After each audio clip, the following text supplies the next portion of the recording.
The long-awaited JFK files are out, in part. 2,800 never-before-seen records on the assassination of JFK were released by the National Archives, but hundreds remain classified.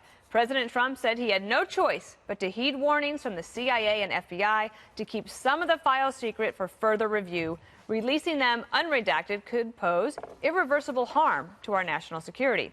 Here's some of what we learned from documents that were allowed to go public.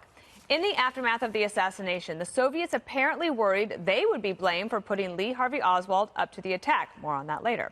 Also, the CIA once intercepted a phone call from Lee Harvey Oswald to the KGB's department in charge of sabotage and assassination before Oswald murdered the president.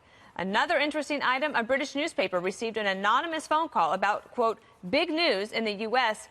25 minutes before JFK was shot. So there actually was some big news in here, Kimberly.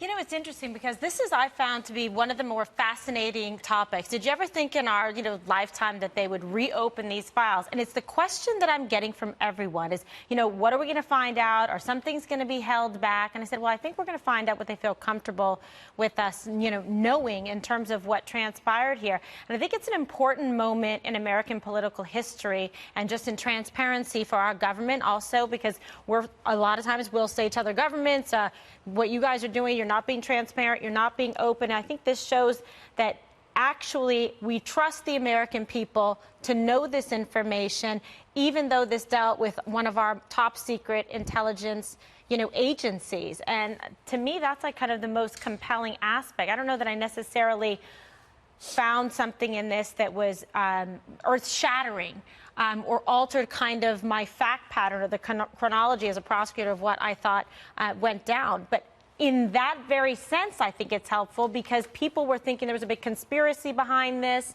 and wondering what was going on and if our government was keeping secrets from us. You can't get away from the Russians, Greg. The Russians, they keep coming up. They're everywhere. In this show. You know what I love about the Russians?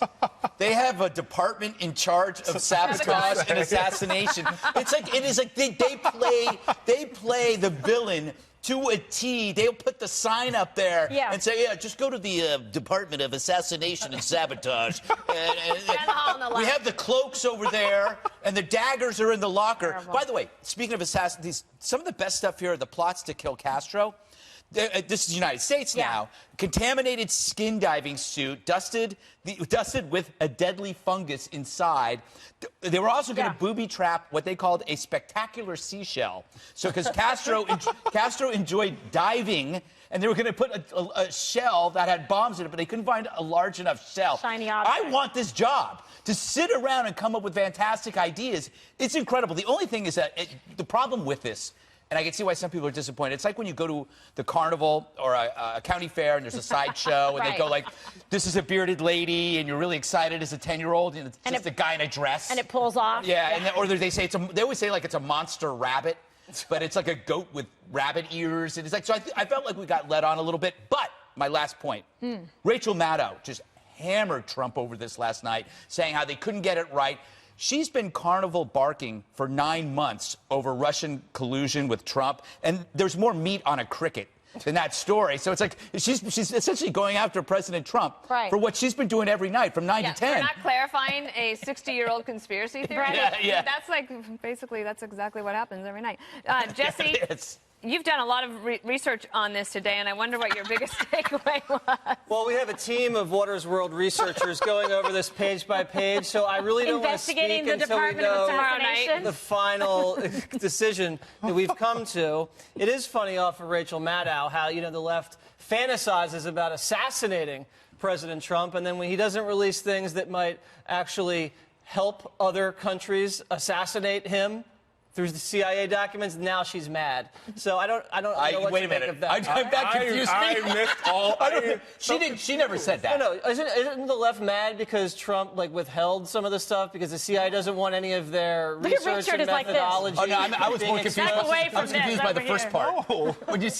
I want to put like repellent up. No. Okay, I was going to. I mean, I absolutely followed everything that you were Thank you, saying. Dana. You know, it goes over some people's heads Those here. are different not very tall. documents exclusively obtained by Waters World. Yeah, we're going to be releasing those documents later on the Waters World show on 8 o'clock on Saturday. Yeah. Well, and the other thing big is seashells, that, big seashells. President Trump was asked by the CIA, Richard, to hold some of these documents back, but he has, in 6 months, it will be revisited again. So we will be able to hold all of this information and bring it back up. I don't understand. The Secret Service knew that he was going to do this, and they should have gotten their act together to release all the documents at one time. Meaning President Trump or Lee Harvey Oswald? No. I mean, no.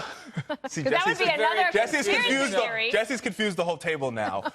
But no, I'm saying that the intelligence agencies knew the president wanted to release his documents. He sent the memo over there. Well, it was required by the law. In 1992, the law said on October 26th, 2017, this will all be released. Right. Unless there's a security concern, which there was, and President Trump heeded it. Right, and I feel as though that the Secret Service had almost a decade to get their act together and figure out the security concern and deal with it. And I applaud the president for releasing these documents because I think the American people deserve to know what happened to JFK. And I think now we can put all of these conspiracy theories to bed, the third bullet, the umbrella man, that LBJ did it. All of these conspiracy theories can now go to bed, and we can move on and say he was assassinated. We now all know. We know it was Lee Harvey Oswald, and now we know. Well, Bravo, Mr. President. On the 2 o'clock show today, the Daily Briefing, so Jim Woolsey, the former CIA director, was there. Yeah. And basically what he said is that there is a theory about this guy who